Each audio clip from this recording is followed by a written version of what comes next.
नमस्कार दोस्तों, आप सभी का एक बार फिर से स्वागत है अभ्यास एग्री एकेडमी की यूट्यूब चैनल में। मैं आपका दोस्त गिरी राय।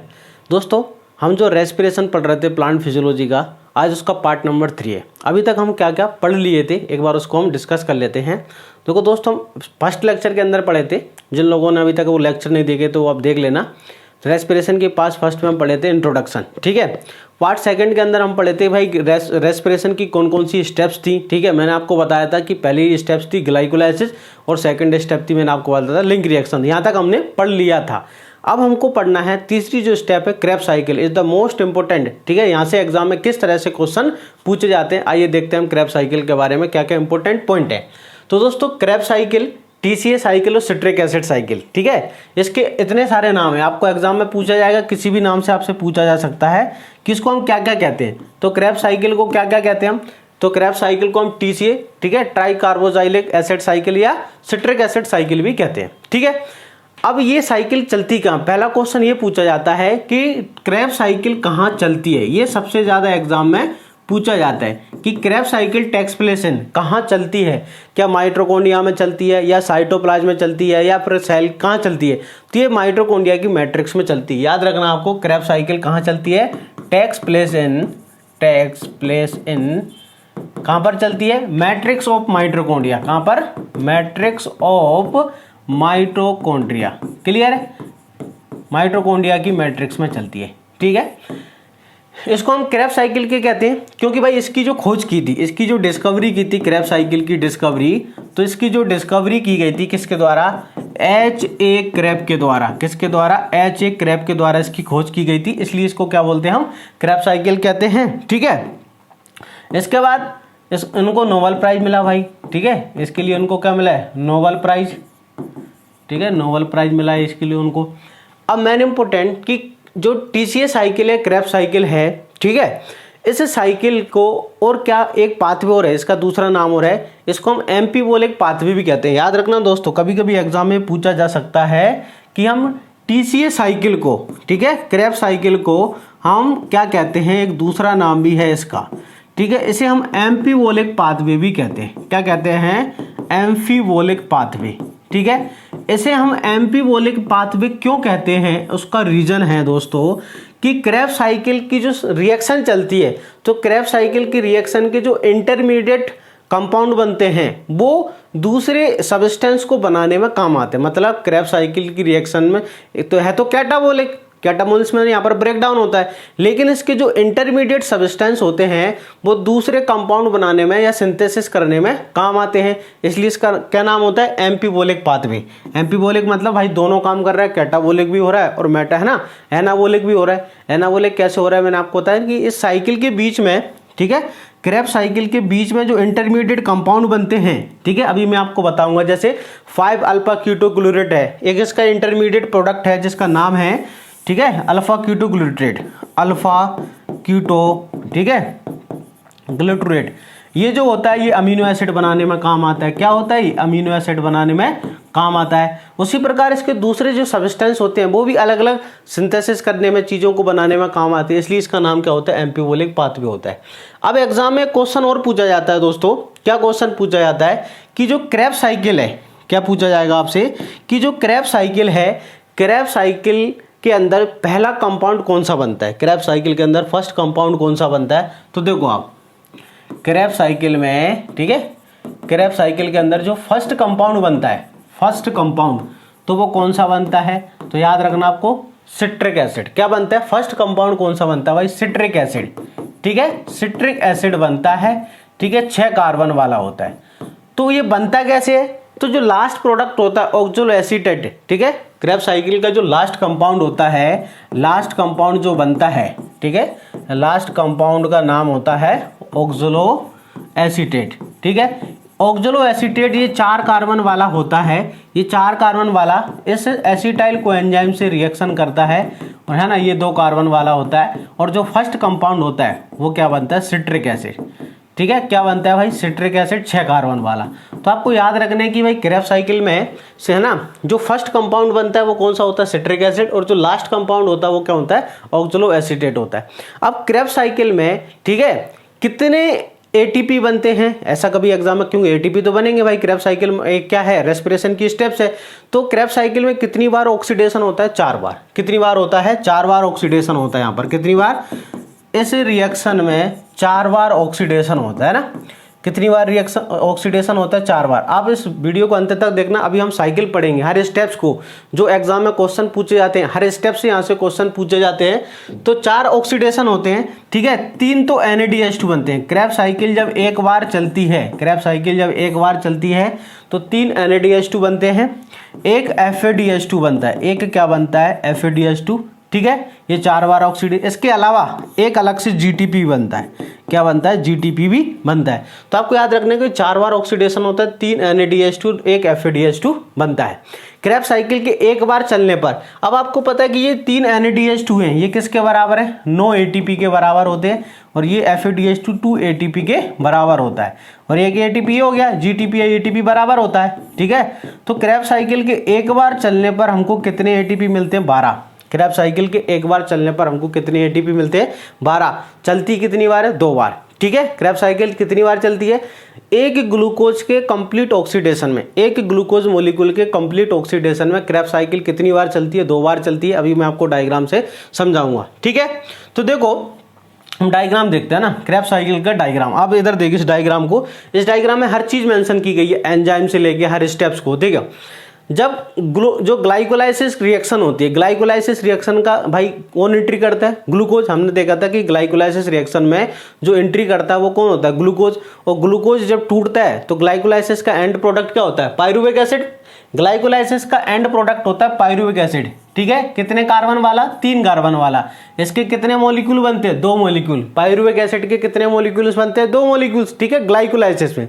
अब ये जो पायरुविक एसिड है ये एंट्री करता है लिंक रिएक्शन में। हमने लास्ट क्लासेस के अंदर देखा था कि पायरुविक एसिड जो है किस में एंट्री करता है, तो आंसर है लिंक रिएक्शन में। और क्या बन जाता है, 2 मॉलिक्यूल बन जाते हैं, किसके, एसिटाइल कोएंजाइम की, ठीक है। यहाँ पर 2CO2 रिलीज हो जाता है और 2 एसिटाइल कोएंजाइम बन जाते हैं, ठीक है। अब इस रिएक्शन चलती है क्रेब्स साइकिल, ठीक है। एक जो 2 मॉलिक्यूल बनते हैं हम देखेंगे पहले, है ना। पहला जो फर्स्ट एसिटाइल कोएंजाइम है, कितने, 2 मॉलिक्यूल होते हैं, एक मॉलिक्यूल एंट्री करेगा फिर दूसरी करेगा।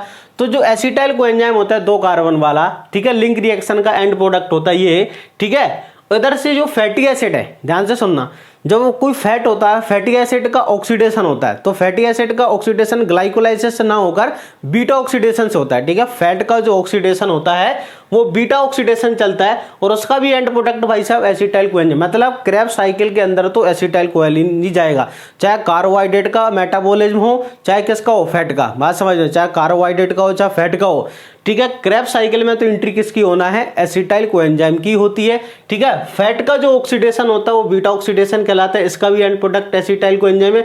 इधर ग्लूकोज का ऑक्सीडेशन होकर तब भी ये बना एसिटाइल कोएंजाइम। अब ये जो एसिटाइल कोएंजाइम है, ठीक है, 2 कार्बन वाला है, ये रिएक्शन करता है किससे, एक्सोलो, है ना, एसीटेट से। एक्सोलो एसीटेट से रिएक्शन करता है और बन जाता है सिट्रेट। क्या बन जाता है, सिट्रेट या सिट्रिक एसिड। क्लियर है। यहाँ पर ये रिएक्शन करके ये एसिटाइल कोएंजाइम और एक्सोलो एसीटेट ये दोनों आपस में रिएक्शन करते हैं।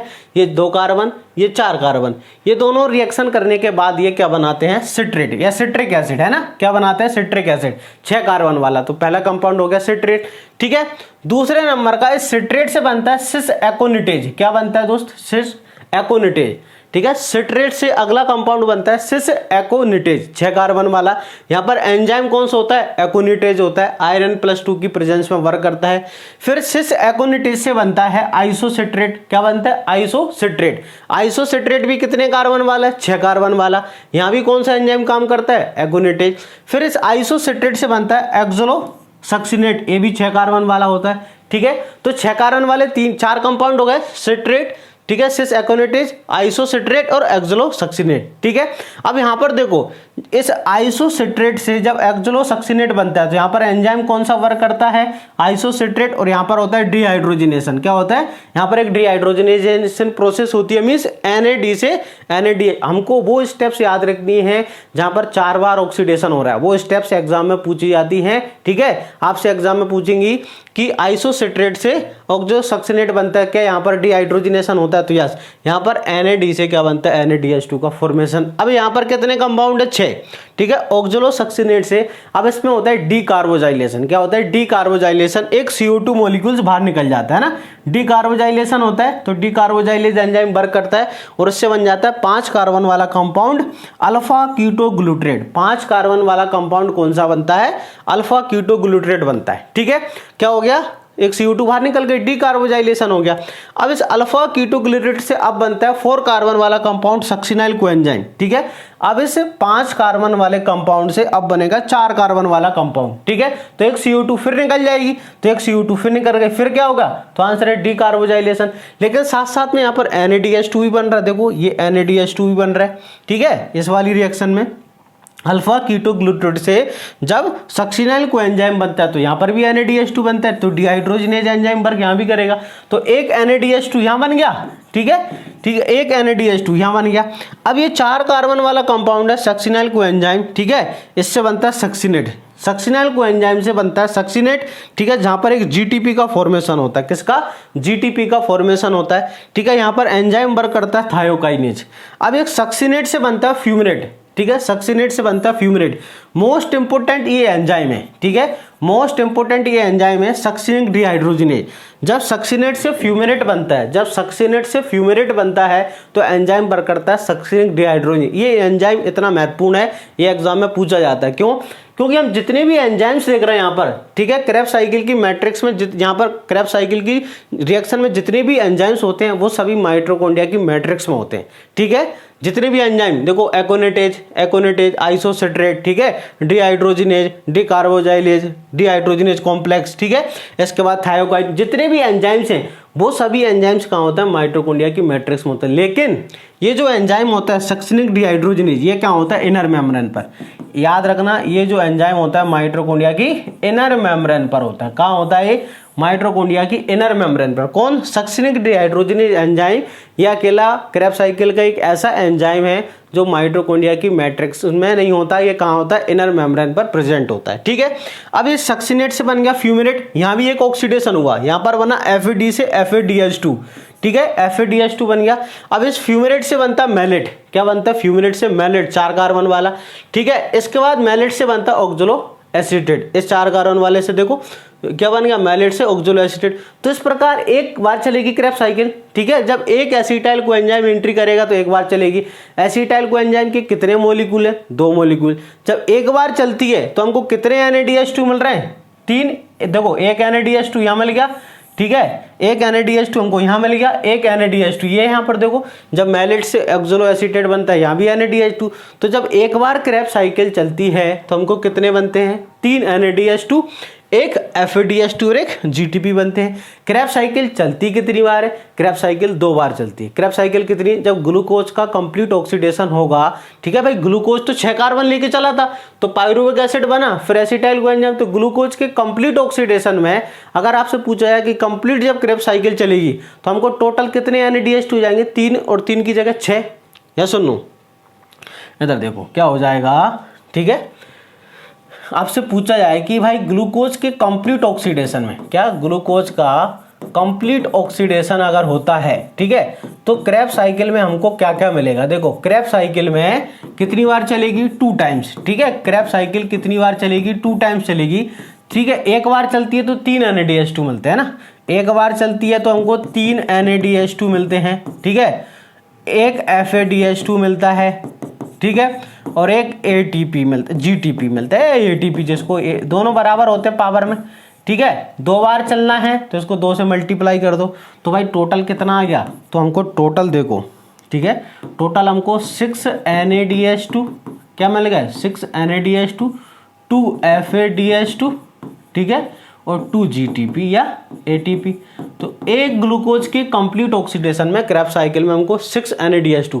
अब आपको ये पता है कि एक NADH2 का मतलब क्या होता है ना? एक NADH2 का मतलब होता है 3 ATP। ठीक है, एक FADH2 का मतलब होता है 2 ATP। ठीक है, और एक ATP है। क्रेब्स साइकिल जब एक बार चलती है तो ये किसने के बराबर हो जाएगा? 12 ATP के बराबर। यस, क्रेब्स साइकिल जब एक बार चलेगी तो हमको 12 ATP मिलेंगे। ये क्यों होंगे? क्योंकि इससे मिलेंगे 3, इससे मिलेंगे 2, 3 और 9 और 2 11। ठीक है ना। इससे कितने मिलेंगे, एक NADH2 से 3, यहाँ पर कितने हैं, 3 है, 3 तिर का 9, अरे 3 से मल्टीप्लाई करेंगे ना ये वाला 3, तो हमको कितने हो जाएंगे, 9 ATP, 2 ATP, 1 ATP, तो टोटल एक बार क्रैब साइकिल चलने पर हमको मिलेंगे 12 ATP। चलेगी कितनी बार, 2 बार। तो हमको एक ग्लूकोज के कंप्लीट ऑक्सीडेशन में क्रैब साइकिल से कितने ATP मिलते हैं, तो इसका आंसर है 24 ATP।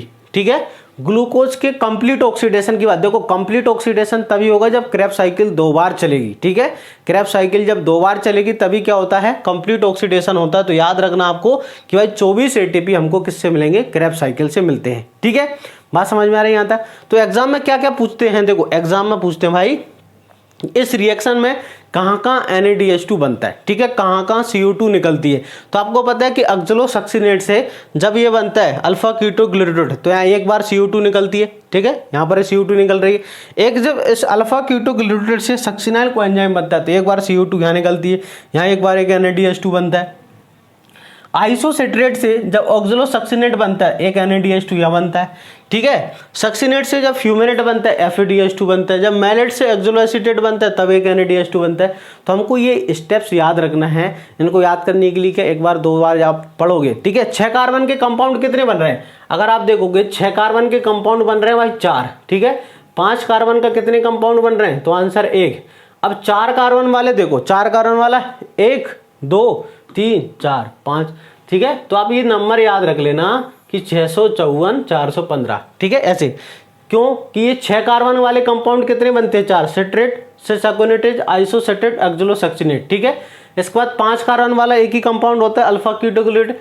4 कार्बन वाले 5 कंपाउंड होते हैं, कौन कौन से होते हैं, सक्सिनाइल कोएंजाइम, सक्सिनेट, फ्यूमेनेट, मैलेट, ऑक्सैलोएसीटेट। तो आपको याद हो जाएगा। ठीक है, बहुत ही सरल है। देखो सबसे पहले एक बार अपन रिपीट कर लेते हैं। सबसे पहले ऑक्सैलोएसीटेट और सिट्रेट आपस में, ये एसिटाइल कोएंजाइम ये दोनों आपस में रिएक्शन करेंगे, बनेगा सिट्रेट, सिट्रेट से बनेगा सिस एकोनेटेज, फिर बनेगा आइसोसेट्रेट, आइसोसेट्रेट से बनेगा ऑक्सैलो। ठीक है, सक्सिनेट, ऑक्सैलोसक्सिनेट से 5 अल्फा कीटोग्लूटारेट 5 कार्बन वाला, फिर बनेगा सक्सिनाइल कोएंजाइम, फिर सक्सिनेट, फ्यूमेरेट, मैलेट और ऑक्सैलोएसीटेट। तो इस प्रकार हमको इस क्रैब साइकिल को याद रखना है। ठीक है, एग्जाम में पूछे जाते हैं कितने ATP बनते हैं, कितने NADH2 बनते हैं, कितने ठीक है FADH2 बनते हैं। अब देखो यहाँ पर सारी रिएक्शन ग्लाइकोलाइसिस भी कंप्लीट हो गई, लिंक रिएक्शन भी हो गया, क्रैब साइकिल। देखो मैंने आपको बताया था अब इसके फाइनल स्टेप्स आती है ETS। क्या आती है, ETS।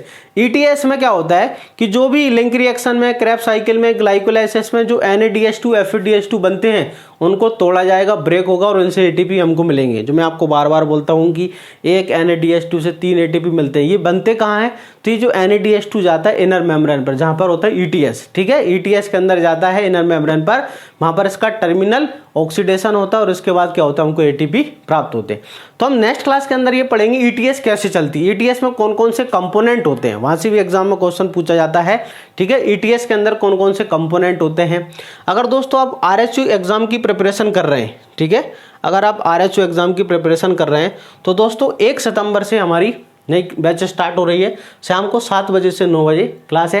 ठीक है, लाइव क्लासेस की फीस मात्र 1500 रुपये है और रिकॉर्डेड वीडियो का आप 1000 रुपये में ले सकते हैं, जिसकी वैलिडिटी 1 साल तक की है। यहाँ पर आपको हिंदी इंग्लिश दोनों में पढ़ाया जाएगा, नोट्स आपको दोनों मिलेंगे, साथ में टेस्ट सीरीज मिलेगी। ठीक है, और इसकी वैलिडिटी आपको 1 ईयर्स की रहेगी। और ये जो कोर्स है एग्रीकल्चर के सभी एग्जाम्स के लिए हेल्पफुल रहेगा। ठीक है, RHU, quality control, district manager, ठीक है, SDO, REO जितने भी एग्जाम है, इसके लिए आपको क्या करना है, इन दिए गए नंबरों पर कांटेक्ट कर सकते हैं या फिर आप हमारी एप्लीकेशन को डाउनलोड कर सकते हैं। वहाँ पर डाउनलोड करने के बाद एडमिशन आप ले सकते हैं। इसकी एप्लीकेशन की लिंक इस वीडियो के डिस्क्रिप्शन में दी है।